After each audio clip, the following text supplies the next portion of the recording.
नरवाडी तालुक्याच्या उत्तर भागात गेल्या 8 दिवसांपासून पावसाचा जोर वाढला असून भाताच्या रोप लावणीस चांगलाच वेग आला आहे।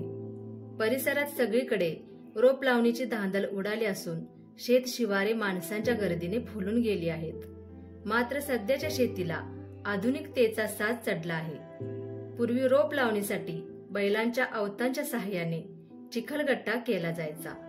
आता त्याची जागा पॉवर ड्रिलर, ट्रॅक्टर, रोटावेटर यासारख्या आधुनिक यंत्रांनी घेतली असल्याचे दिसत आहे।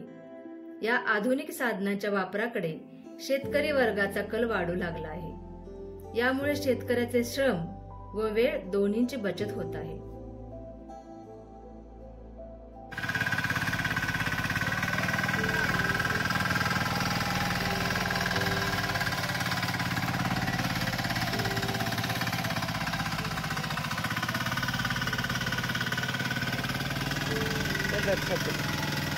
वर धरायचं असं तुझं त्याचा हात